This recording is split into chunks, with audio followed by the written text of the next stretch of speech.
Welcome, listeners, to another episode of Listen, Learn, and Love, hosted by Richard Osler. My guest on today's podcast, who's come here from upstate New York to be in my home, is my friend Chauncy Brinton. Welcome to the podcast. Thank you, Richard. Good to be here.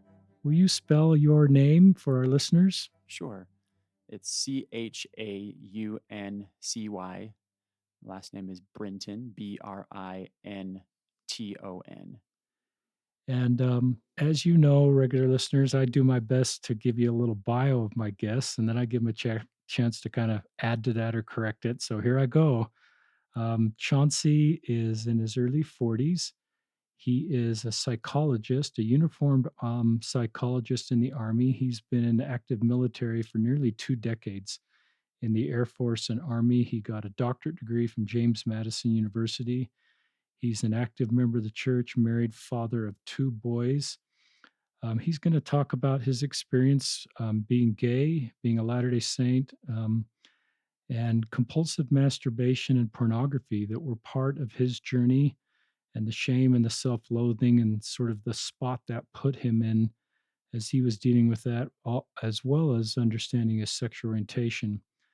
He's one of these brave guys that is willing to step forward to share his story. And as we prayed, I just felt that there's listeners that are wondering if there's anybody that's walked the same road you're walking right now. And I'm just grateful for a really strong, capable man like Chauncey to share his story to hopefully give you hope and perspective and understanding of the atonement for someone who's been walking this road for a while. You may not be exactly walking this road, but the principles he shares and the insights that he gives may help you. It may also help you help somebody else in your circle that is working on difficult issues. And so we're going to kind of get Chauncey talking. Is that okay for an introduction? That's great. Yes. Thank you, Richard. I may have mentioned that I didn't mention that Chauncey grew up in Utah. He went to high school here in the Salt Lake City Valley. He graduated from BYU in psychology. I may have mentioned that before he went and got his doctorate. And I will just add in there that given my affiliation, I am currently in the United States Army. So I am not representing the United States Army today. I'm just sharing my own story. I'm also currently a licensed psychologist, so I want to make sure that people are understanding this is my story. I'm not making any recommendations about how they should live their lives or about how to handle these issues, but it's what's been helpful for me in my journey. And Chauncey, to back that up, is not here in uniform. He's here Yes. in casual clothes, civvies. Well, I don't know what we call them anymore. And I think there's a podcast that came out before this one that is also from a military man. So we're grateful for all the people that serve in the military. Let's just talk about. Chauncey's come with an outline which really helps me and helps organize the thoughts. So I appreciate his preparedness. Talk about just an insecure attachment relationship with your mother due to your mother's illness and depression. Mm-hmm. Yeah. So when I look at my journey with unwanted sexual behaviors and how I've sought to understand those and heal in this journey, I've understood that for me, I can't just tell myself I just have to stop doing this. Right? I've learned that I need to go back and really understand, why am I doing this? And it's helped me to have compassion for myself, actually, to understand kind of the origins of where this is coming from. It wasn't just this, I wasn't just out there as, pervert seeking out sex. And, there's reasons behind why people engage in unwanted sexual behaviors. And for me, I go all the way back to my childhood, even infancy, as far as I know it, right? I don't remember everything about it, but reading my mother's writings and understanding that she saw me as somebody who we had a very close bond because I nursed more than any of the other kids for about 15 months. She saw me as kind of the special child. I knew when to give her hugs, and I was kind of more contemplative than her other children, and would, just she's as the more sensitive child. She described me, and yet when I was about 2 or 3, she was diagnosed with rheumatoid arthritis, which is a pretty big deal for her because she She, was very active and a runner, tennis player, and she really, from her writing, she became severely depressed for a period of time. Now, I don't remember that time period, but I know enough about, psychology and attachment that I most likely would have that relationship would have really become disrupted. All right. And that was my world at that point, my relationship with my mother. And so I remember as early as 4 or 5 years old, f- actually turning to, I was introduced to masturbation just with from my siblings, kind of sexual, just innocent sexual exploration play, and I remember pretty regularly starting to masturbate, right? To kind of soothe myself, to deal with the fears and presumably the fears and anxieties around what was going on in my environment at that time. Um, so that was, understanding that of course is helpful for me. I continued to, you know, I continued to engage in those behaviors over the years, and got to a point to probably where when I was about 8 or 9 years old, I was, and I got the message along the way that this was something that was not right, right? And I don't remember how I got that message. I just knew. I mean, I knew it felt good. It was, it's natural for a child to masturbate. Like, I mean, we know from statistically speaking, most kids actually do at some point between ages 2 and 5, boys especially. And so, it was my way of again soothing, and uh, uh, but somehow I got the message that it was bad. I remember kind of my siblings would laugh at me if they found me masturbating, and and there was messages just about this is not something we talk about, and I don't remember if it directly my parents ever saying that, but it wasn't talked about. And about when I was about 8 or 9, I remember realizing this is something I feel really bad about. I need to do something about this. And I remember deciding to approach my mother about it and to talk to her about it. And That's pretty brave. yeah, yeah, at 8 or 9. But I mean, we still had a close relationship with my mother. Like, things. She settled in with her illness as the years went on.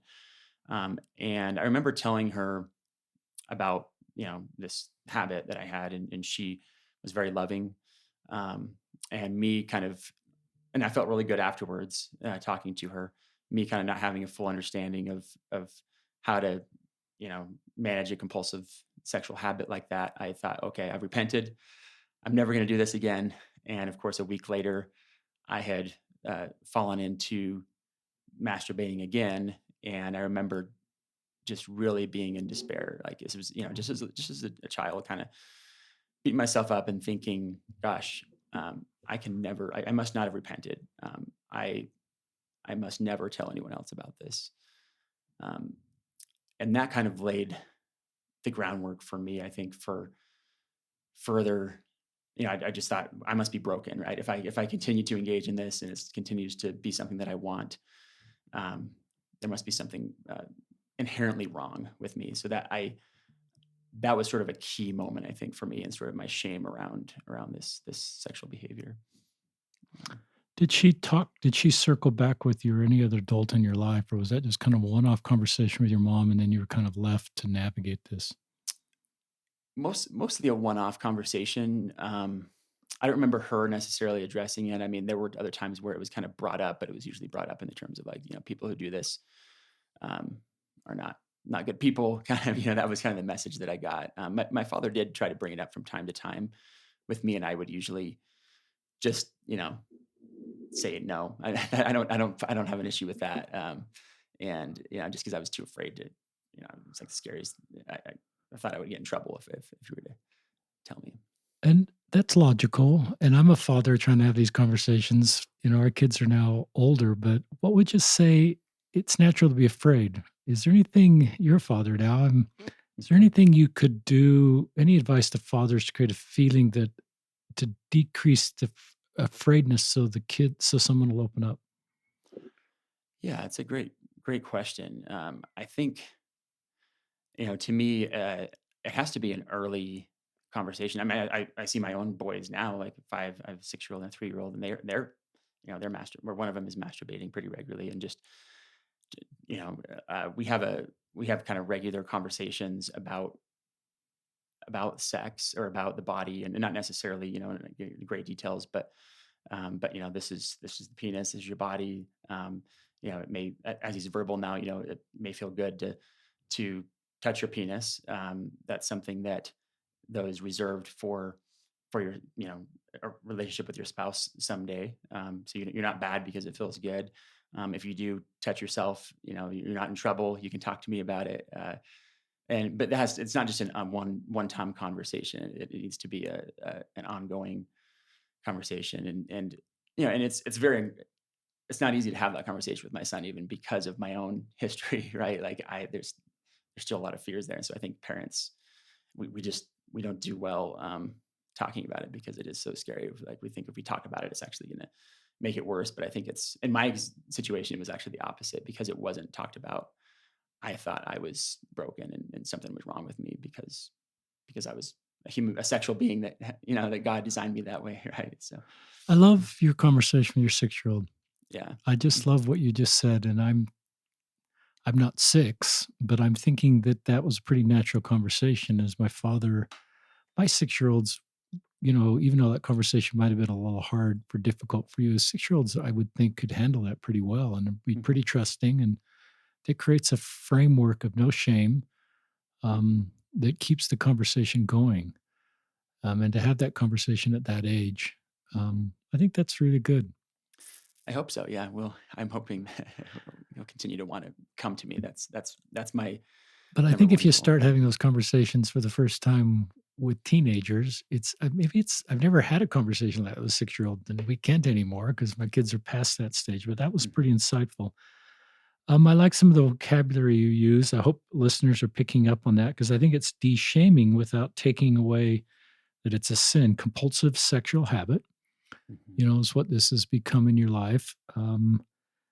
And unwanted sexual behavior, which I think is a good term because I think it de-shames it. In my mind, that's something that you recognize is wrong, that you want to change, but it's just tied in with that. Mhm. And so this isn't something obviously that you said at age 6 or 9, okay, I want to be evil. This is the way I'm going to do that. This Yes. just came into your life in a pretty natural, organic way, and now it's part of your life. And you're kind of at 8 or 9 trying to figure out what to do with this. And Mhm. you recognize it's not something. And so anyway, talk about, just keep telling your story. I don't know if you talk about, how you felt about other boys, transition to that, or talk Yeah. more about this with masturbation. Yeah. I I think I mean, as I grew up, I always felt a little different than other guys, other boys, or just my family in general too, as my mother kind of described me, and they kind of saw me as the special child in some ways. Like I would at one period I kind of decided to take over the household chores because my mother was in pain a lot, and that became kind of I mean, I think it was helpful for her in many ways, but kind of became an unhealthy kind of dynamic where I felt like I had to take care of everything, and even you know take that away from my siblings, not let them clean the house or anything. It was all that was all me. I had to do that, and it was another part of my compulsive behaviors of needing to kind of be in control because it was too scary for me to my mother's pain when she would be in pain, like that was scary to me, right? And so if I could clean the house, that would help her, and I could sort of be in that when I can control that. And masturbation, the same thing, right? It's a control coping mechanism, like you a way to control emotions when you don't feel great. You know, uh, the sexual response is deals with boredom, with when you need to relax. When you need that satiation. So it was that those things were all control mechanisms for me.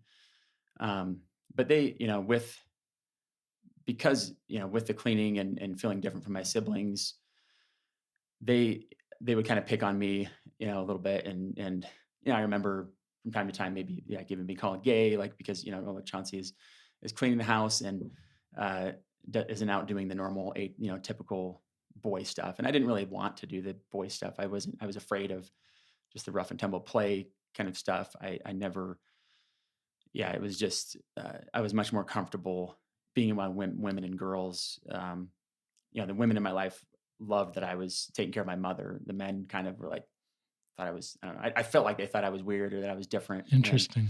um, so, I didn't know, I mean, I experienced a couple crushes on some friends, some male friends. Um, but it wasn't completely, I mean, I still had some attractions to, uh, like my first exposure to pornography was actually to female pornography with friends. And I remember kind of being drawn to that, like initially, and being curious about that initially. So it wasn't like, I didn't experience any attraction to, or, any sexual feelings towards the opposite sex. But when puberty came around, that's when there seemed like it almost was like there was a light switch that flipped on. And I remember, you know, just initially kind of seeing a guy with his shirt off, or, a male fitness model, and just all of a sudden being really turned on by that, and being like, wow, like this is, and being aroused by that, and thinking like, this must, what's with that? What is this about? Right. And just really being interested in kind of male anatomy. And because I was already masturbating pretty regularly, it was pretty easy for me to go into, starting with like kind of looking at male fitness magazines. And then when the internet came along, eventually, getting into gay porn. And that was kind of my way of coping with those feelings. Uh, What age were you when this is kind of happening? Um, so I would say about 12 or 13. And I think that was a time period. Middle school is always a tough time period uh, when I just felt really uh, disconnected from kind of the men in my life, and just really longing. I remember just always feeling this longing to be a uh, part of the men, part of the guys, right? And yeah, I was, I was someone who stayed home and cleaned, and so that kept me from just being able to have those relationships. So and then I would turn to gay porn, and there was, that initially obviously was kind of, it made me feel this connection, but then it left me feeling more disconnected after that, right? And it became this vicious cycle of, the shame, and then keeping me from connecting with men. So it just built on itself. Um, just thanks for the guts to share your story. Being pretty vulnerable, pretty authentic, and some might say, "Why do that?" And my feeling is it de-shames the whole thing. It's helpful for you. It's helpful for other people. And talking about this, in my opinion, helps Latter-day Saints overcome this. And one of Satan's greatest tools is to keep all this stuff in sort of the untalkable box, whatever that is. And we just Mhm. walk these roads privately ourselves. And I've learned, and the people that will bravely step forward and talk about it, ask for help, reach out, then start to help others like you've been doing. It's Yeah. part of the way path to healing. So Yeah. Yeah. And we that's, didn't talk about this kind of stuff very much. When I was growing up, and I recognized that to me is an improvement in our culture, um, and de-shames, doesn't de-sin it, but it de-shames it, which to me is a really important thing. sure. Yes. Yeah. And absolutely, Richard. And that this is, yeah, and this is not easy for me to talk about. I'll be honest. Like it's, you know, uh, but I really feel called. I've really felt called to talk about this, honestly. Like, even just yesterday, I was like, what am I doing? Like, I can't do this. But just even as early as this morning, I'm like, I felt the spirit just prompting me. This is something that needs to be discussed. And I felt that in my own journey, how, because there is so much, yes, pornography is a sin, as you say it. But I think we sometimes give it too much power, more power than maybe it needs to. And because if we just see it as this, that it's all about sex, right? And that it's just, perversion, which is how I felt about it for so many years, that it keeps us from actually learning, well, wait, what is this about? Like, why am I doing this? If it's, because for so many years it was just I just got to stop doing this, right? But that was never helpful for me. And and so, yeah, as part of hopeful that sharing this can maybe be helpful to some people. Talk about, it looks like you turned to bodybuilding along here, and then you actually got discovered out. So share both of that with our listeners. Yeah. Yeah. So, Discovered out isn't a word. I'm good at making up words, listeners. yeah. So, yeah, I turned, again, you'll see a theme of sort of my compulsive behaviors, wanting to control things. And I think a lot of people that struggle with unwanted sexual behavior, there's this issue with control. And um, I went from kind of cleaning all the time to, as I got older, kind of seeing, other men working out and seeing them get compliments. And I was kind of like, oh gosh, like that would be really cool. If maybe that would be a way I could fit in. Right. And so I turned to compulsive exercise. I mean, first I was freaked out because going to the gym because I felt like wasn't a man like the other men. But I eventually started to see results and started to feel like these. I would other guys would start complimenting me, and that was like so validating, right? I was just like, gosh, like this is what I've been longing for. But it didn't go anywhere beyond that, right? Because for me, it became I would work out 2-3 hours a day, and it was almost like if my identity was tied to my body image, right? I felt like people would not accept me, other men would not accept me unless I had muscles, and so it became this really unhealthy kind of compulsion for me. And again, it kind of was a way to it made me more another way of kind of disconnecting me, because it was working out was more as a solitary exercise for me anyway. I wasn't really working out with other guys. It was just me, and the weights and my muscles. So that was uh, something that I still have to kind of check myself on. Being in the military and things, there's kind of this culture of you're not of value as a man unless you're physically fit, and so there can be some issues around that. But Not to value as a man unless you're physically fit. That's a pretty good insight. That's probably true of the military. You may know that, but obviously I'm not there. But I think that that's one of the things you're helping us is hopefully everybody just finds value as a man or woman based on who you are. You use the word fit in. Part of mhm, this story is just a desire to fit in, which everybody needs to feel a sense of belonging based on who we are. And you're working hard to fit in based on sort of what the cultural expectation is for a guy. mhm, At the same time, you're recognizing that that's not, the path to full healing.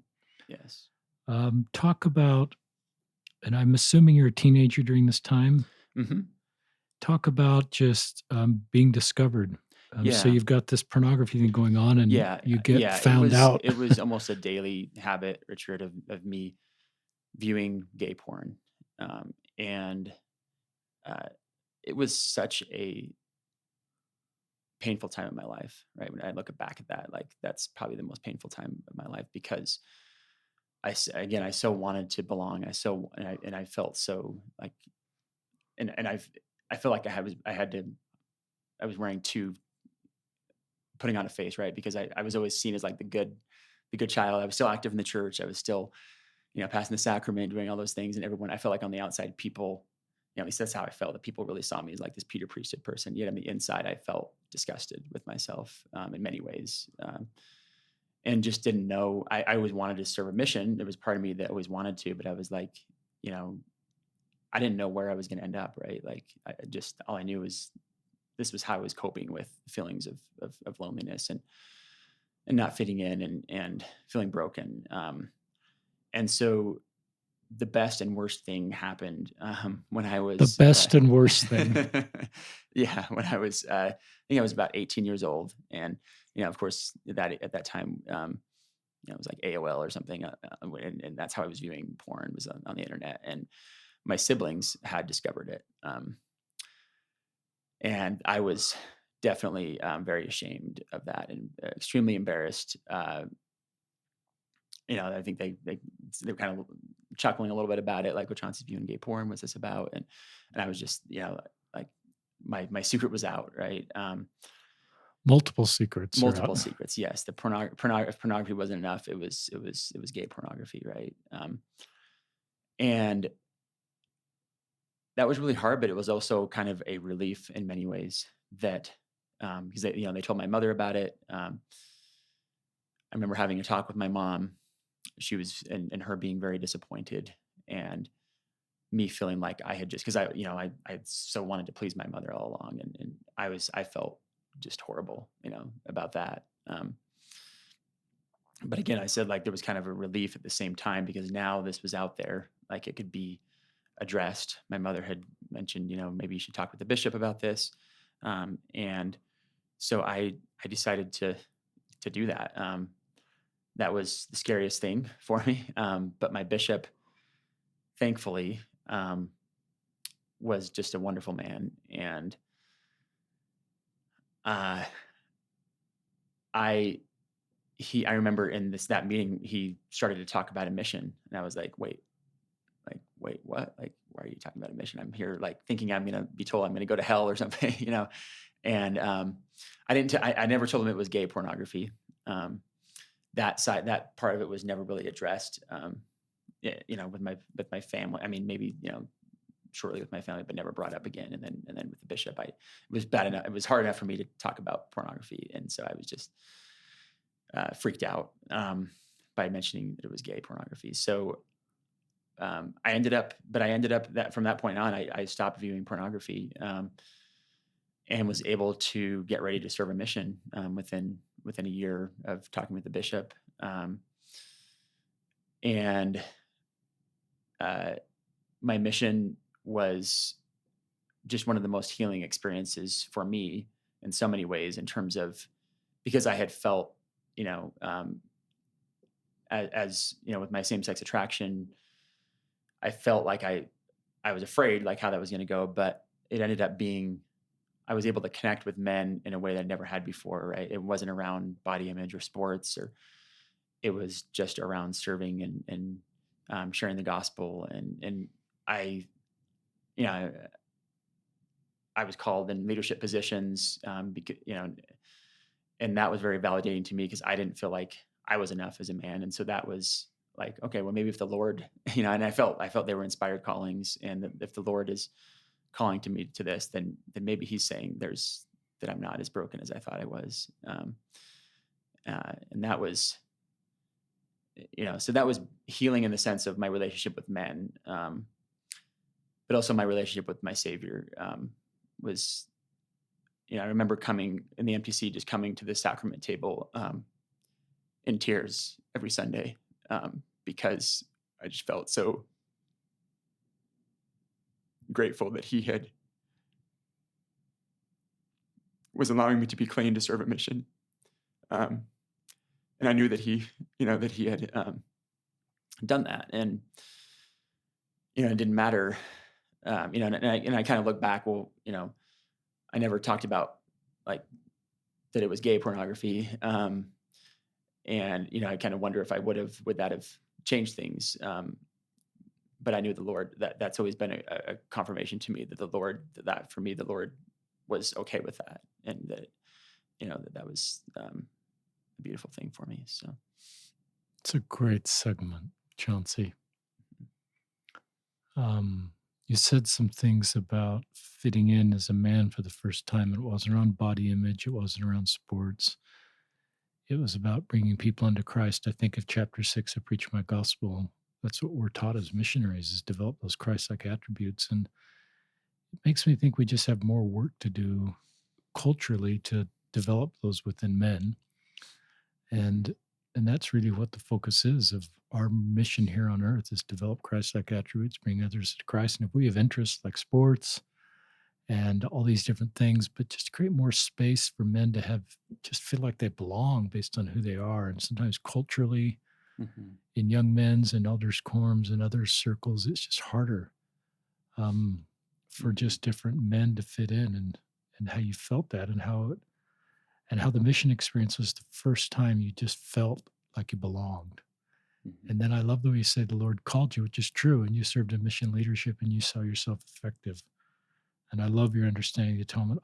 I think you did a good job. I think it was fine you didn't tell the bishop it was gay porn. Yeah. I just think you kept that between you and Heavenly Father and you were honest about the pornography Mhm. and you knew the Savior knew and forgiven you and you moved forward in your life. So I think you're at peace with that and just did the best you could um, with what you knew and I think you did a great job. Mhm. Where did you serve? I served in, Russia, Novosibirsk. Wow, not a cold, crazy language. Yeah, yeah, no, it's, What direction is that from Moscow, just geographically? that is, Eastern Russia, so it's all the way, like, not quite to Vladivostok, but, just before Vladivostok, the Wow. mission just before that, yeah. Thanks for your service. Yeah, thank you. Talk about post mission. Yeah, so I wish I could say, that was it, right? I came back and I never felt attracted to men again but part of me coming on this podcast again is to say that, you know, I'm still a work in progress and there's still things I'm working through, both as individually with unwanted sexual behaviors and in my marriage.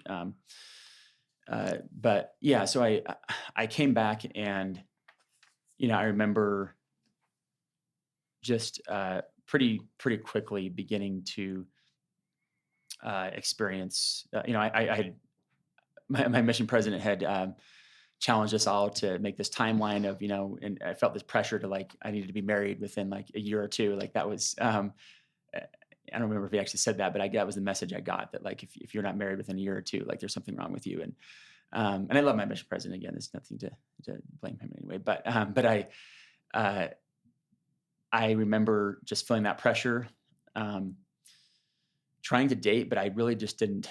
I either fell flat, or I really just didn't have like this interest, and I was in dating. But I found myself really drawn to the men that I served with, in elders quorum, and began to fall back into compulsive masturbation again. As that was sort of my way of kind of Will you trying to. define for listeners the difference between masturbation and compulsive masturbation if you're willing to do that? Yeah, that's a great question. I know. I mean, I think for me, a compulsion is when it becomes. It's more. Obviously, when it gets in the way of your relationships, when it becomes a way to kind of cope with emotions. For me, that's what it was. And also just, I think the shame around it. There's usually a lot of shame around compulsive behaviors, and it's a way to kind of, almost kind of deal with the shame around it. And I felt like every time I masturbated, I had to talk to my bishop about it. And so it almost became this unhealthy cycle of like, okay, I'm a bad person and I can't feel good again until I, talk to my bishop about this. And it just, um, and then when I had the sexual feelings for men, it was almost like, um, that was how I had tried to just get rid of those feelings. Right. Um, but then again, it just left me. It was sort of, uh, the shame was there. And actually, I have a quote I think that might kind of go along here, if that's okay. You bet. Because this is from a book by Jay Stringer called, Unwanted, and um, this is, I think, a really, good way to kind of explain why sexual behavior can become this sort of, vicious cycle. And he says, in my view, our self contempt is not a byproduct of unwanted sexual behavior. Um, he said, that is the very aim of it. Through this lens, unwanted sexual behavior is not primarily an attempt to remedy or self soothe the pain of a wounded child. It is attempting to reenact the formative stories of trauma, abuse, and shame that convinced us we were unwanted to begin with. In other words, we are not addicted primarily to sex or even a disordered intimacy. Instead, we are bonded to feelings of shame and judgment. In this way, unwanted sexual behavior is not seeking medication, but rather a familiar poison to deaden our imagination that something could change for the better. As one songwriter wrote, every gambler knows that to lose is what you're really there for. Um, so It's a I, great quote. yeah, Pretty deep quote. People yeah, rewind the podcast and hear that a yeah, few times.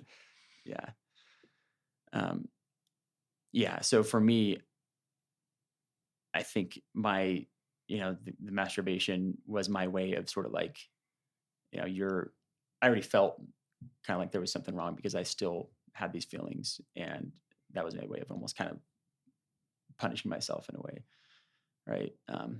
And uh, yeah, Unwanted sexual behaviors, but I love the way you're connecting a lot of dots here mhm, in a bigger story. That's one of the themes of this podcast is you connecting all these dots and these different things that are part of your life, your mother's health, not fitting in with men, and just how this led to unwanted sexual behavior. And I talk a lot about the iceberg is sort of below the iceberg is often where the story is. And if we're going to solve stuff in our lives or help others solve stuff, we have to kind of get to the bottom of the iceberg and connect a bunch of dots.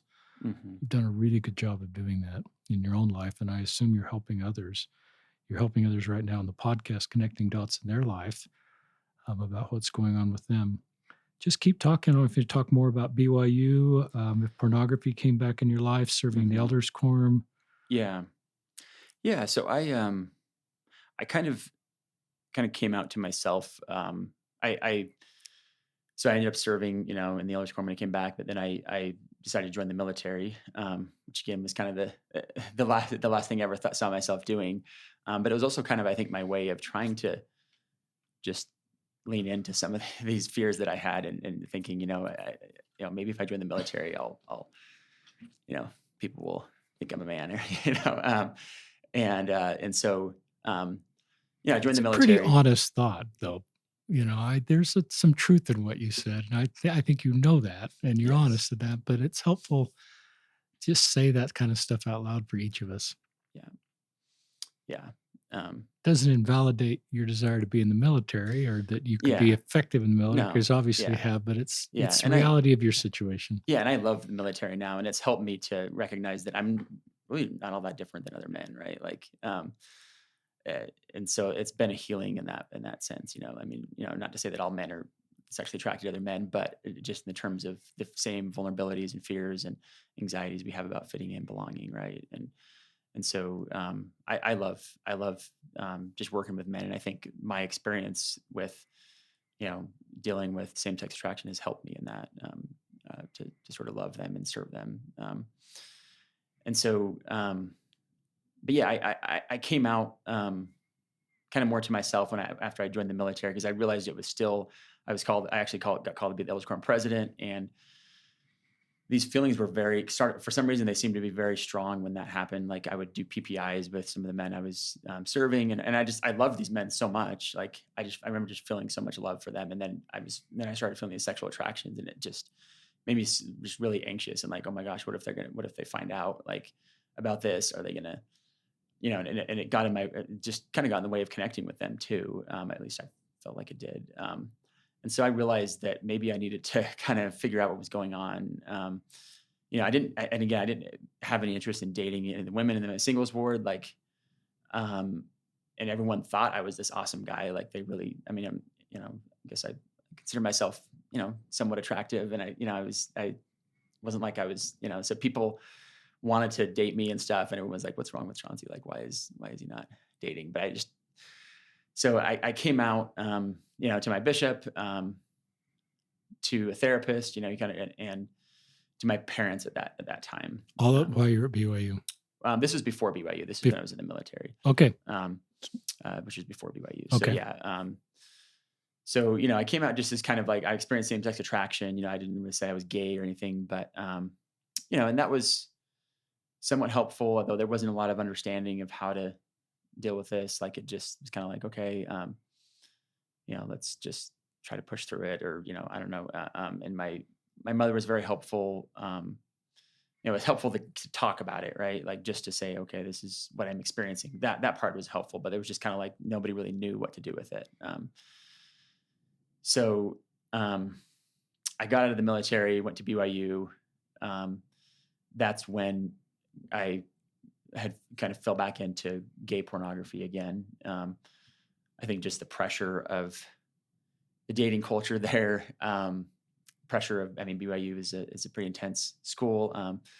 Uh, all of that combined, kind of trying to fit in as a veteran, as somebody who experienced the same sex attraction, and all of that combined, kind of, I think it was easy for me to kind of cope through pornography again.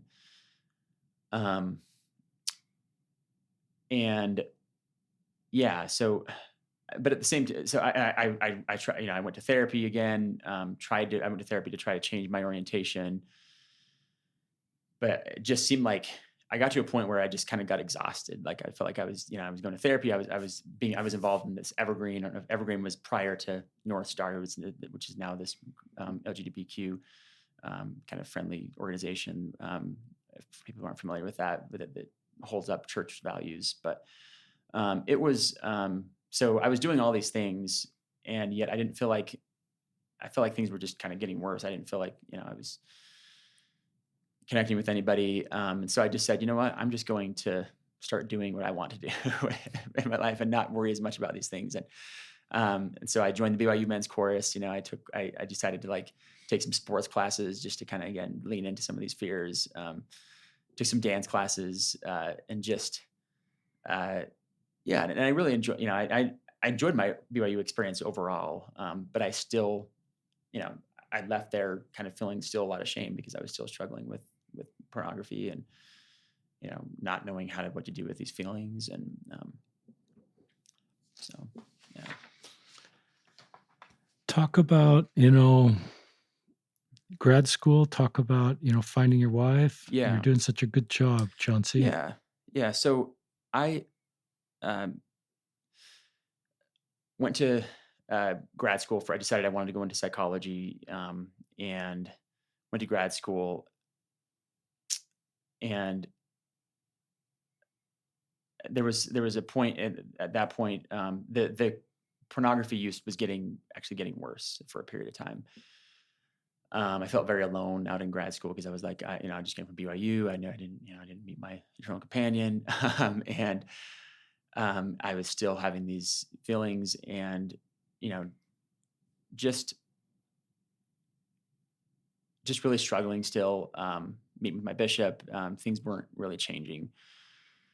And then at one point, I remember President Monson giving a talk about how um, men should, or it was like a landmark talk about like men need to stop hanging out. And I don't know if you remember that, and start like pursuing relationships.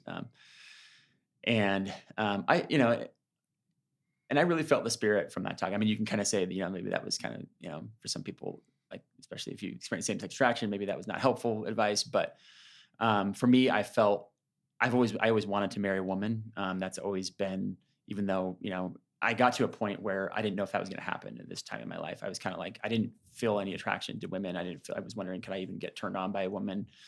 Like that was a great fear of mine. I had dated some women for a period of time, but it was more just like a friendship, and it didn't just felt like I was forcing things all the time. And I was just like, is this ever going to happen? And I got, kind of depressed about that. And, um, but for some reason, this talk really kind of hit me that I needed to just start dating women again. And I started doing that. And, um, that's when I met, I've dated several women before kind of meeting my wife, my current wife. She's a beautiful woman. I still love her to this day. And she was studying architecture at University of Virginia. Just a very interesting, grew up on the East Coast, just very smart, very in architecture. And I was just really drawn to her. And, I thought maybe this is going to work. Maybe this can work. And we started dating really quickly. Things started moving really quickly. I felt the need to mention to her my pornography use pretty early in the relationship because that was still happening to some extent. It was getting a little better, but it was still happening. That was really hard for both of us. I didn't mention that it was gay pornography again, but that was so we decided eventually to. I mean, it was kind of in her court at that point, but she decided that we were going to keep dating. And we kept, we had really good, formative time. And we got to a point where we were actually starting to talk about marriage. This was, about 9, 10 months into the relationship. And that was when I decided I could not go into this with her not knowing that I was attracted to men, because I was still experienced, even though we were dating and we were, I experienced arousal with her and everything, but I still had those attractions to men. And so I decided that's what I would do. I would tell her. I t- I told her, it was, I didn't know what was going to happen. I thought maybe I kind of expected that this was going to be, pornography. She already knew that was an issue. So this is like they're going to be the nail in the coffin. Right. Like, and it was extremely, disorienting for her. What a great word. Yeah. Yeah. And, for, I think she's just like, I need to think about this, obviously, which, but about a week later, she came back and said, we talked about it. At that point, I kind of explained it. I didn't, say I was gay or anything. I just said this is something that is a compulsive behavior that I engage in, and I don't, yeah, I, I think we kind of both thought that, well, maybe if we just get married and have sex, then that'll kind of take care of a lot of these issues. I kind of knew that intellectually that wouldn't happen, as a psychologist and stuff, but I also kind of was hoping that it would, Sure. holding out hopes to that. But, um, so she said she prayed about us, getting married, and that she felt good about it. So she was the only person that I really, outside of my parents, that really, that I'd ever dated, that really knew about this. And that was very validating for me for her to say, let's go forward with this. Because it was like, okay, she's not going to reject me. Because that was one of my fears all Sure. these years in dating women. And, if they knew this about me, like no one would ever want to marry me. Right. And yet she, um, you know, said she wanted to do that. Yeah. It just takes so much. There's so many parts of the story that even though you don't maybe want to hear this word, takes incredible courage to do what you're doing, to come out to your wife, tell her about the pornography, and then to tell them about your orientation. Those are hard things, especially with someone you love. You've done that with your bishop, you've done that with your mother. It seems like you've tried to live a life of integrity. You've done it with bishops the very best you can. And I just admire what your very best efforts to be honest. And you probably feel like you haven't always been honest and you don't want to give yourself a courage label, perhaps, but it's just my experience is the road you walk is so isolating and so alone, and there's no one else sort of walking that road with you. You don't have mentors that have sort of walked that road 5 years ahead of you that say this is kind of how you can do it. I've been there, and I can kind of walk you along with me. Mhm. So I just think you're doing the best job you can, and I think it's good that your hopes were that this would work Mhm. and that your same-sex attraction would be suppressed as you're going to a marriage and Mhm. become physically intimate. I would think that would be a hope that would be a logical hope that both of you would have. And there's obviously been some sparks and some chemistry in the dating process. So that Mhm. would be a very logical thing. Yeah. Yes. And you Yeah. both care for each other and you're both, wonderful people doing good things and graduate degrees and beyond. So Yeah. it's just complicated. Chauncey, as you know firsthand, Yes. Yeah. talk about your marriage then or wherever else you want to go Yeah. with the podcast. Yeah. No, so we got married, and, beautiful ceiling in Washington, D.C. temple. And, you know, uh, it, again, like as I alluded to, the hope that this would just go away, didn't, get realized. And pretty early on, I found myself, it's almost like, for me, it was like opening up that can of worms. My sexuality also continued to open up toward the sexuality towards men. and it, I don't know if can of worms is the right way to put that, but it just, you know, so I could continue to struggle with pornography. Um, and I was always honest with my wife, but it was almost in an unhealthy way, right? It became this sort of like, well, I'll just dump this on you, and then I can feel good about it, right? And I can just like I wasn't really facing dealing with my sexuality. It wasn't like I was just like trying to again, this approach of like I just gotta shut this off and then everything will work. And she was, but my wife was, that was very hard for her. And obviously we've been talking about, we've been processing this a lot now in our marriage, where we're at a place where we're not sure whether our marriage is going to continue right now because of some of the things we've been through. But um, she, yeah, she was the only, again, she was like the only one that was from her family. And I wasn't really talking about this with anyone from my family. So she was bearing the brunt of this burden in many ways. Um, you know, uh, and it just, it's not to say that over the years we had great moments too. Like there were times where, I mean, I served in a bishopric and I had period of successes. Like I don't want to paint the picture that I was just like, this, you know, abusive person or anything. It was, again, it was just, I was just trying to figure things out. Right. And I did a lot of good during that time. We had a lot of good connections. We had two boys along the way. And we both say, we would never go back and change anything, I mean, change that we got married and things like that. You know, uh, so uh, this all came to kind of a turning point, I guess you could say, in August of this year, when my wife kind of finally August said, 2020. August of 2020. Yeah.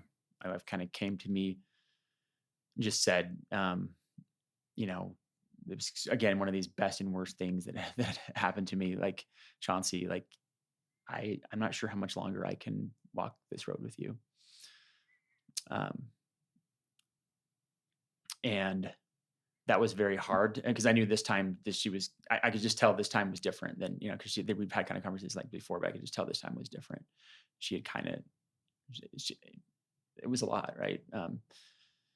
And that was when I started to realize that I needed to actually maybe start looking into this sexuality thing.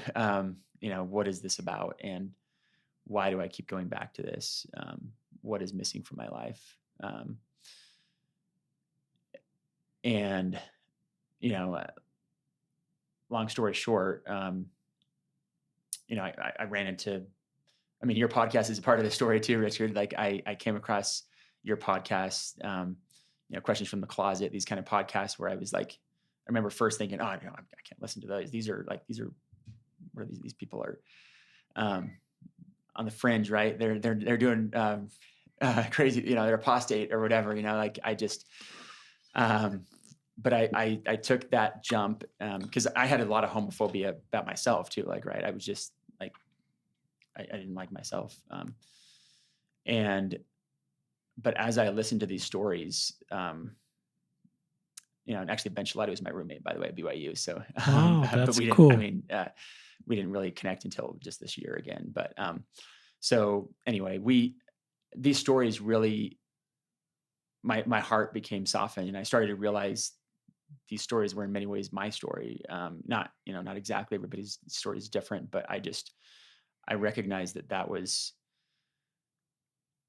uh, that was me, and that it was okay to experience attractions to men. That wasn't a bad thing. That was maybe even a gift. And that was something I could never say before this, right? Like, um, and I remember one night I kind of couldn't sleep and just thought just came to me, maybe I just need to sort of more openly talk about, identify as gay, as a gay man.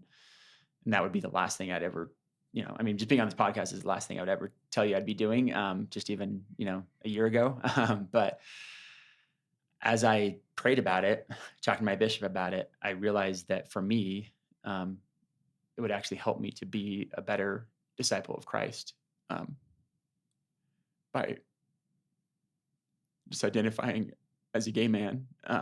Talked to my wife about it as well, um, and I was surprised at how supportive she was and how she was almost just like it was just like a relief to her, right? As well, because I mean, she knew this was an experience I had, and she was just like, so it was also helpful for her because now she could talk about it, right? I mean, there's obviously pros and cons to it. It's complicated, but she could now not be alone in bearing this burden as well. Um, you know, and I've realized that this has been a key piece of the puzzle and sort of healing from with my unwanted sexual behaviors is that has because again, if this was my way of in many ways my way of kind of punishing myself, right? The pornography use. If I no longer have to punish myself for this, right? Like it was almost like immediately a lot of those urges went away. Wow. And partly because now I was being vulnerable and connecting with people and talking about this because that was a big part of what I was missing, right? It was this. I feel like people would reject me, and I found out that that was not true. That it actually that was most of that was in my head, and like just given how supportive my bishop was, came out to my elders quorum. He's encouraged me to come out to them, and that was the scariest thing because I sort of thought that there were some people that were really conservative in there, and I thought that they would kind of. But the most conservative one actually kind of just said his response was, "Chauncey, you just need to embrace who you are," and I was just like, "Wow, I wasn't expecting that." Wow. And so but just being able to connect with North Star, I had known about North Star previously and kind of secretly watched their conferences, from my internet in the past. But I've been able to connect with people like Travis Stewart, who runs a support group through Zoom, and I've been meeting with these men that are, and that are some of the most spiritual, faithful men that I have ever come in contact with, and even I just attended the North Star conference this last weekend, and just the inspiration of these men and women, people across the LGBTQ spectrum of how they're trying to navigate this and follow the Lord and making a difference in ways that they couldn't, if otherwise, has been an inspiration. But just the connection piece, the belonging piece, has in many ways been filled in, right? Uh, yeah. Uh, As far as my marriage goes, and then, I don't know if because of the damage that's been done over the years, and my wife has been so supportive. She's been supportive, like I said, she's been supportive of me coming on this podcast, supportive of me going to North Star conference. She wants me to heal, and we just don't know. She just, like I said, she still just doesn't know if she's able to continue and walk this road with me. And it's nothing again, she loves me, and we both love each other, but it's a complicated thing. And we're both trying to figure out, we want to do what the Lord wants. And we also feel like the Lord is trusting us too, to do what, what is best. And so, yeah, I mean, we're in marital therapy. We're trying to figure things out, but there's still some definitely a lot of difficulties in our marriage that, you know, um, that need to be worked out. But I mean,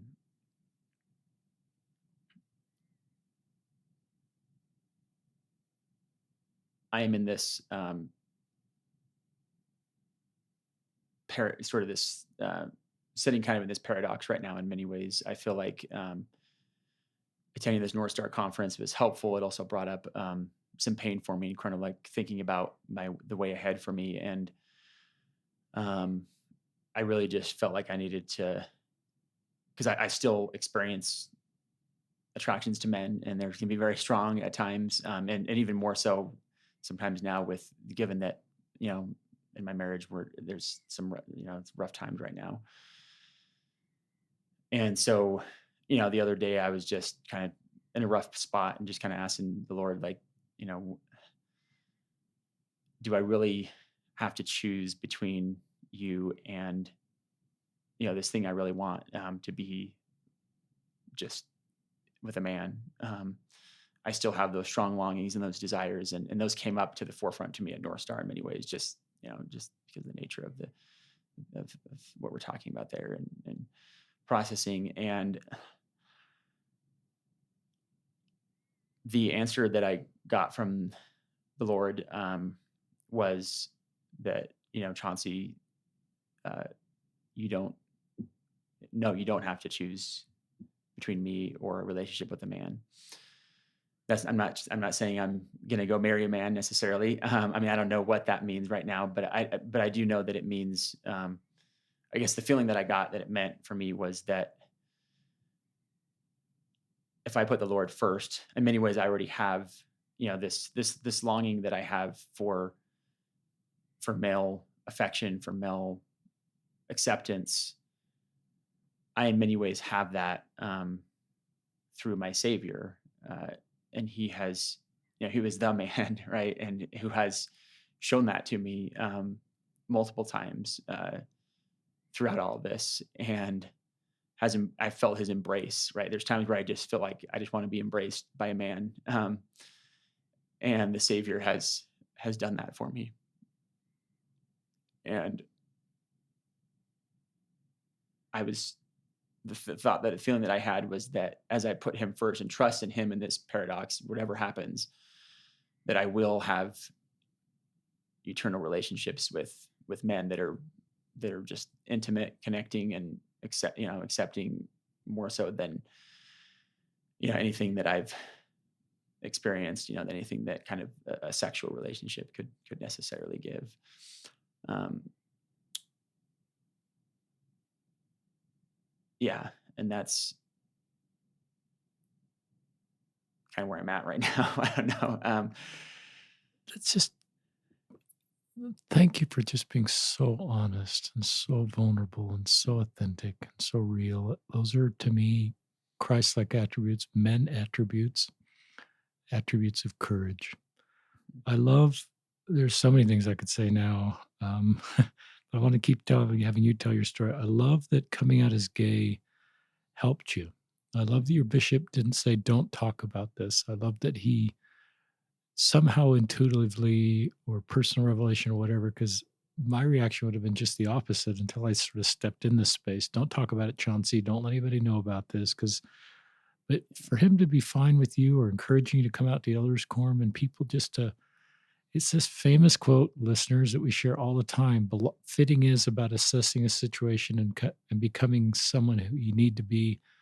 Belonging, on the other hand, doesn't require us to change who we are, it requires us to be who you are. So you've been able to be who you are in your elders quorum and in other environments, and then the unwanted sexual behaviors and some of that other stuff lifts from your life. And I like the way you connect the dots. That's part of the lifting of that is just being belonging. You felt that on your mission. Mhm. You felt that at times, but you feel it in other spaces at times, like that elders quorum when you came out. You Mhm. have church callings in your ward. Your bishop hasn't taken your church callings away. Mhm. Um, and I love the way your bishop's helping you navigate this. And, if you were, I love that you're going slow. I love that you and your wife, I, that would be, I don't have any advice for you, but to do the thing you're doing right now. I'm not a Mhm. therapist and I'm not your bishop. Yeah. So I don't really have any Yeah. standing here. I'm a podcast host. um, I'm, but I love just intuitively that you two are going slow. And I think it's okay you don't know the future. And I love this idea of that you're not sure she can walk this road with you anymore. And that's okay. I think that's an okay visual to sort of, we both know you've made covenants. You both know that this is not where you wanted to be at this point in your marriage. But it's the reality of your marriage. Really Mhm. good people get in a situation where the reality of marriage is where you are. Mhm. And they're two good adults, deeply committed to the gospel of Jesus Christ. Mhm. And they just, because life just, is life. Yeah. and I love you're going to therapy. You mentioned that proactively. I love that you're trying to understand. I love that you coming out, she thought that would be helpful. And I recognize you connect the dots that it allows her to sort of probably process this with other people, and it's her coming out too Mhm. in the situation, and I'm your intuitiveness to understand that so people can help her. So I think you're doing just as good a job as you can. There's no This is just another chapter of your life. There's no owner's manual, but in some ways there is, and you're teaching us because you're just continue relying on Heavenly Father, your Mhm. deep relationship with Heavenly Father and the Savior to sort of navigate this stuff. And I just think I just think you're doing the best you can. I love marriages to succeed. We both do. But when one just I think I just trust you guys to continue to know the best way you can go forward. My job is as an innocent bystander, if that's the right word, is just to trust you two and to not Mhm. get too prescriptive or not point you that this is the way it Mhm. works and point to another couple, or this is the way it's not going to work and point to another couple, or take my story and make it your story if I Mhm. have a successful marriage or don't, but just try to sit with you as you're navigating your marriage the best way I can and just be a safe place for you to process things and just trust you too that you'll make the right decision. Is that okay? Absolutely, yeah. No, I appreciate that, Richard, and yeah, because we do, it's easy sometimes in the church, and we get, listen to this podcast, or this is how this person did it, and on both ends of the spectrum, kind of, you shouldn't be married to this, to to a gay man, like it's not going to work, or these people did it, made it work, or what are you guys doing, like why is Chauncey talking about this, or um so I mean, we haven't gotten a lot of that, but there's some of that, and that can be, it's not super helpful, but I love the paradoxes. Sitting in all these paradoxes. Um, you've been doing that for a long time, and I just think that's part of mortality is we get in these paradoxes, and Mhm. it's you've been doing that a lot, and I think it stretches you, and it allows you to help other people in paradoxes. I think that's part of what you're probably doing in your professional work is since you've Yeah. and they probably may not get why you get it because they don't know your story, but I would just get people leave your Hmm. sessions and go, he gets it. And he can sort of Yeah. understand the paradoxes of my life. And these aren't people that are in our church. This is a military setting. So Yeah. there's no religious principles being taught directly, but I just would guess one of the things that you're doing is helping a lot of people. Hmm. I did put a rainbow flag in my office, so There you go. I mean, whether they know think that I don't know what they think that means, Safe. but it's a safe, hopefully they think it's a safe It's place a to, safe place. yeah. Um, Um, keep talking. Would you just I'll just let you continue to talk about yeah. things you'd like to talk I about. I guess the other thing I was going to mention is the reason addressing and accepting my sexuality has been so helpful for me is because it's allowed me to approach my sexual fantasies with curiosity rather than running away from them. Uh, there's this idea that our fantasies or our sexual urges, our sexual thoughts, they're bad and that we must avoid them at all costs. And this has never really been helpful. And I don't think it's a helpful view. And let me explain why. I spent so many years ashamed of my sexual fantasies about men that I I didn't realize that they were actually there to teach me something about who I am, about what I need. And what they teach me is really that I need bro time. I mean, I think all men do. Men need men. But as a gay man, I think I just might need maybe a larger dose of it than others, or maybe I'm just more sensitive to this need. Um, I think that's why I did so well on my mission. I didn't really struggle with same sex attraction. I mean, I still experienced it, but it wasn't a concern because I was connecting with other men. I felt this sense of belonging that I never felt before. There was healthy male affection. When missionaries see each other, we hug each other, um, and and that's partly why I joined the military too. Just I'm drawn to men. I'm happiest when I'm out with soldiers in the field or doing physical training with other men. Um, you know, male, so for me, male friendship, giving and receiving male affection is something that I'm really working on getting better at, because I know I do so much better when and I'm just healthier all around when I have these things in my life. So rather than run away from these fantasies, I now try to learn from them. They're signals to me that I need men, um, not in a sexual way, in a friendship, in a connection way. So even now when I see a man that I'm attracted to, um, rather than run away from that, I try to lean into it, and I try to approach this man, and try to get to know him. And when I do this, it kind of bursts the bubble of those sexual feelings. I realize that he's another man with real needs, fears, desires. I'll still see him as a beautiful man, but in a more spiritual way rather than this objectification fantasy way. Um, so this has been a huge insight for me. Um, I don't try to feed my sexual fantasies or sexual attractions or entertain them to make them stronger. But when they arise, I try to become curious and ask myself, what do I really need in this moment? Um, and sometimes it's not necessarily, to connect with a man. Sometimes I might just need to eat something, or I might need to get some sleep, or journal, or I don't know. But if I just immediately avoid them by you know singing a hymn or saying a prayer, not that those things are not important and helpful, but if we use them to avoid or run away from something we're afraid of, then we never really get the opportunity to learn what our sexual fantasies are teaching us. And I believe that they can be powerful teachers. And this has been such a huge insight for me, because it's really been liberating for me, because now I don't have to be afraid of, oh my gosh, when is the next sexual fantasy going to come up, or when's the next sexual urge going to come up. I can just learn as they come up.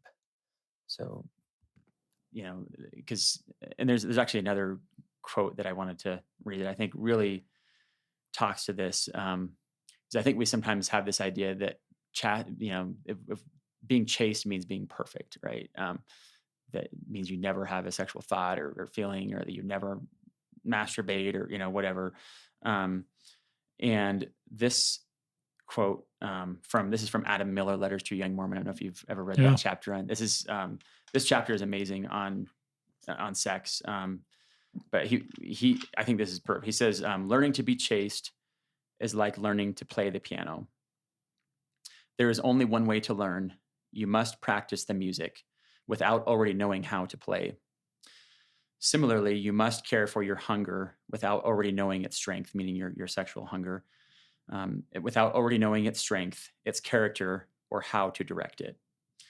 You have no choice but to learn as you go. Life has never been lived in your body. Chastity is not a kind of perfection. You may have arrived in this world innocent, but chastity is something more than innocence. Chastity is not something you are born with and then break or lose. It is something that is made. Chastity is a habit built over time by way of good choices. It is a power that gathers strength from consistently practicing care and discipline. It is something that must, with years of patient and compassionate effort, be cultivated and grown and gathered and sealed. And I just love that, because I, for so many years, just thought that, like, because I had masturbated once, that meant that I was somehow, second class citizen. But that's just such a ridiculous mindset, that, to think that you can sit at the piano and just play be a concert pianist, right? That there's going to be mistakes along their way. There have to be mistakes along the way in order to learn to be chaste. And that has been so healing for me, to just recognize that And as I've looked back at my journey, I'm also an ARP facilitator, and That's cool. I com Great job. yeah, yeah. I completed step 4 this year, finally, the moral inventory, which and I it took me so long to complete that step because, I mean, I've been a part of this program for a long time, but, because I just had so much shame about I can't, I don't wanna think about all the sexual behaviors I've engaged in over the years, but as I've actually addressed them, I realized all along I've kind of been learning. And I mean, Hayden Paul, who talks about his podcast, The Spiral Staircase, right? That we're sometimes it feels like we're just returning back to the same behavior, but we're actually moving up. And that's what has been, I'm still not perfect. Like, I still struggle, um, i- but I expect to struggle. And I see that as part of my journey in learning, um, to become a chaste man and become a better disciple of Christ. The scriptures, one of my favorite scriptures is in the Book of Mormon that says, bridle your passions, that you may be filled with love, right? It doesn't say squash your passions. It doesn't say, cut them off or white knuckle them, but to bridle them, to, to me, that's more of like being aware of them, accepting that they're there, channeling them in a direction that because I think our sexuality is telling us something about us, right? It's, and we don't have to be so ashamed about it or ashamed at it at all. It's a beautiful gift from our Heavenly Father, whether it's, whether you're gay or straight or whatever flavor of that's a gift, and that we can use that to become, be filled with love, as we learn how to practice. And I think it's just, rather than be so uptight about it, like, just to see this as a beautiful opportunity to, I don't think there's a better way that we could learn love than learning how to manage our sexual appetites in many ways. But It's that's another great segment. Bringing Adam Miller in there and that parallel to learning how to play the piano is so thoughtful. It's so hopeful. I was thinking I'm writing a new book. I haven't really talked about it, listeners. It won't be out till 2022 if I can ever finish it. But one of the it's sort of about improving our culture, and one of the chapters is just pornography. And I probably picked this up from other guests like you, but I've always felt like Satan wants you to back to the spiral staircase. He wants you to think that every time you mess up, you're back to mhm, square one and you're just going to start all over again. I think the Savior wants you to feel like, yeah, you've messed up, but the atonement and the healing that I give you and the hope that I give you through the atonement helps you feel like this is your, even though you've messed up, it's part of the process to put this behind you. And mhm, and the process refines you if this is part of your life in a positive way. So I look at all the Christ-like attributes and gifts and compassion and empathy and understanding of other people that have come into your life because of this journey.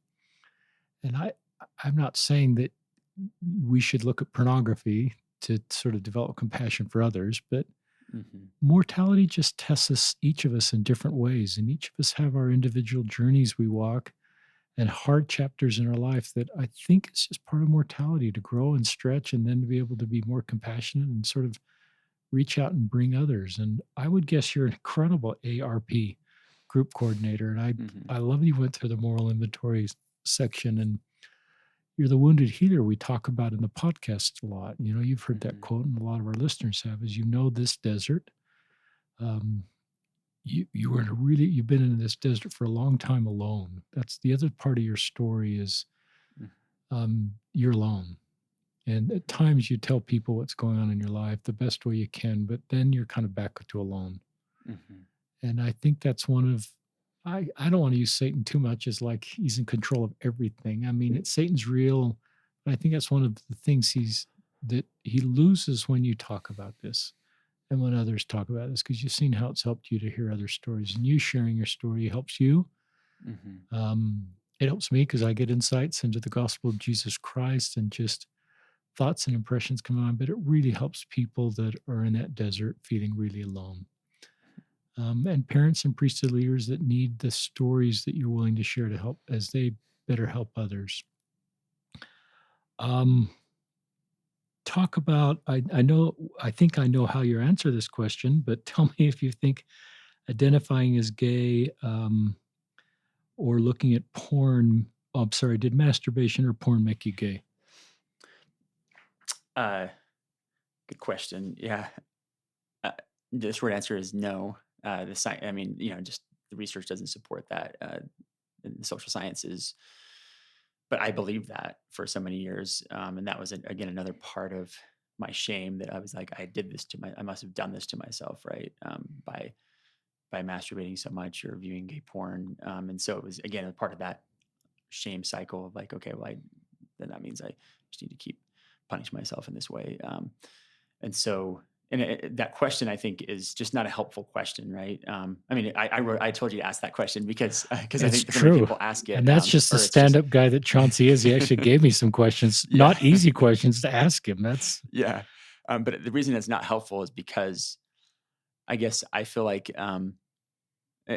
just because and I wanted to ask that because people ask that, right? Or it's I mean it was a question that I ask. But it sort of implies that being gay is a bad thing, right? And I mean, and we just know that there's people who compulsive masturbate and they're not gay, right? And so it's just but it doesn't, yeah. So it's not a bad thing to be gay. So I guess that's what's been helpful for me is even if it did make you gay, like okay, there's a part of me that's like okay, like that's where I'm at now, and it's I like that I'm gay. It's it's I feel like it's a gift and helps me to serve in different ways that I couldn't otherwise. it's a So, gift. um, you know, Somebody called it a superpower on an earlier podcast. I can't remember. yeah, I appreciate you answering that question. I think,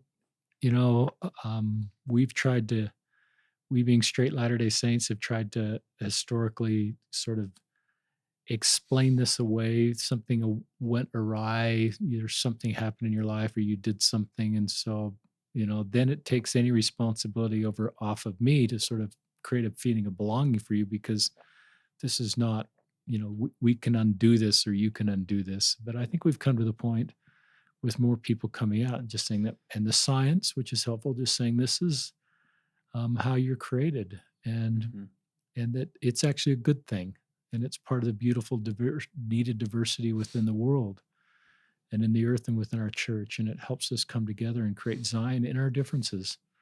And we're able to bring more people along with using all of our differences to reach people. I think part of the gathering is using all the beautiful differences of Latter-day Saints to be able to reach everybody in our mhm, unique ways. yeah, And we need to do a better job of helping our LGBTQ members feel a feeling of belonging so they stay and feel like mhm. we're actually better off with them because they help us.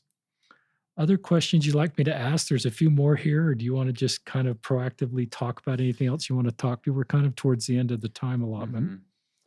Um, yeah, I mean, And listeners, why Chauncey's thinking my feeling about is that pornography is a window into someone's sexual orientation. It's not mhm, something that changes it. That's mhm, just my experience talking with YSAs. Same with masturbation, that's sort of hardwired and that's more of a window versus something that changes. mhm. That's not an invitation. Neither of us are Yeah, inviting people to engage in those yeah, behaviors. We're just trying to no, separate sexual I, orientation from pornography and yeah. I masturbation. think I appreciate you mentioning that because I think what pornography does do or gay pornography does do is it it's a very narrow it reinforces this very narrow view of what being gay means, right? Like it's all about, gay pornography is all about performance. It's all about, these hookups and these disconnected sex. It's not about relationship at all. And so it just reinforces for me, like I think that's partly why I thought being gay was so bad, right? And because it was, I mean, the way they depicted it is not as evil. I mean, that's bottom line, right? It's absolutely evil. And it's not, I mean, even from a behavioral health psychological standpoint, it's not, it's not healthy to how they're depicting sex, right? It's completely anti-sexual, right? Like Really good insight. yeah, and so yeah, I know for me, um, And it's probably a good insight as we think about gay people. not just think about sexual behavior. I've had to reprogram my brain when I Hmm. not because when a straight person walks into church that's single, I don't think about sexual behavior. Yeah. um, and I've learned to sort of I've had to do some undoing. So when an LGBTQ person walks in my life or is in my life, or I had Hmm. priesthood responsibility for a couple of gay men, I don't instantly think of sexual behavior Yeah. because why should I? Yeah.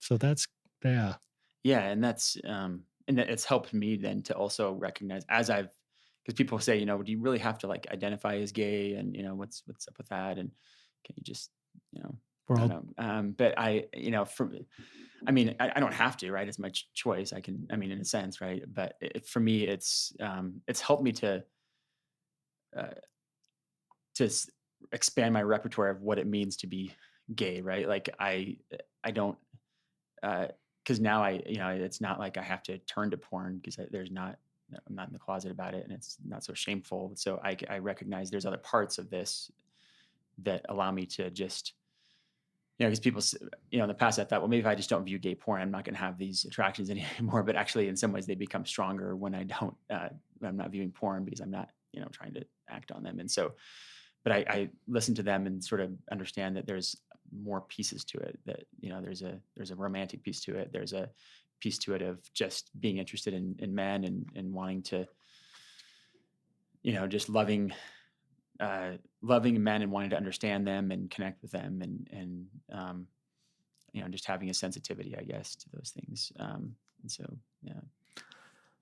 I think one of the things that will be a great blessing in your life is you are and will continue to be a wonderful father to your sons. Yeah. And that, you're not quite sure how your marriage is going to work out, but I'm pretty confident your relationship with your sons will be one of the greatest blessings of your life and their life. And I would say if you came on the podcast and they're in their 20s and that puts you my age roughly, that there will be a lot of that their ability to talk to you about what's going on in their life and you creating and if this is your wife or your ex-wife, I think she'll recognize your role in their life because of Hmm. the ability you've developed to be honest and create a spirit of communication and trust so that you can walk with them when no Yeah. one really had the skills to walk with you. And I Yeah. think that will be a great blessing to them in their lives. Yeah. And for other people in your circle through your church service and through your clinical work, if that's the right term, Yeah. that will be a great blessing. I hope you're okay with me saying that, but I think that Yeah. you are a great father, and I Yeah. believe that some people would say, "Well, gosh, boys are growing up with a gay father that's got a challenge with porn, that's talking about it." I Hmm. actually think your kids have got a great future because Yeah. of you, and I think they're meant to be your children by Mm. design. Thank you, Richard. No, that's something I desire more than anything is to be that father who can walk with them and have open communication with them, uh, because of what I've learned and been through and and my parents were doing the best that they knew how. Like Sure. I don't hold any grudges towards them, and I definitely feel like and I'm doing the best that I know how. There's times where I've made plenty of mistakes, so we just do the best that we can, and hopefully just learn or be a little bit better with each generation. And I think we're at a point now where we have a lot more knowledge about sexuality, and I mean we're still not. It's still a paradox, right? There's still a lot we don't know. We're just sort of like the piano analogy. We're all as a human race just trying to figure things out still, right? And so, but hopefully we can learn along the way and just trust in the Lord, that He knows what's going on, and and that's why I feel peace, even though I'm in this situation where there's a lot of uncertainty and unknown, which I think all of us are, right? There's nobody that if they say they've have it all figured out, then they're just lying. So that's where I feel peace is just to know that my Savior, he he knows exactly what's needed, and whatever happens, if our marriage does end, that he will continue to be with our family and to help us navigate that journey, and we serve and grow and become better, whatever way we do, you know. So I think that's just where I am just so grateful for the gospel because um, yeah, It's great. I think listeners will just kind of conclude with that. That was a great testimony of the future of the gospel, of your hope. And I think, 10 to 15,000 people listen to this podcast. It's not because of me, it's because of you and all the other guests that bravely come forward. And it's so helpful what you're doing on this podcast. And these podcasts have a long shelf life. It's not like a sports podcast where the content becomes irrelevant after the series is over. This will help a lot of people for a long time. So, on behalf of our listeners, Chauncey, how do people contact you if they want to contact you, Chauncey? yeah, they can find me on Facebook, Okay.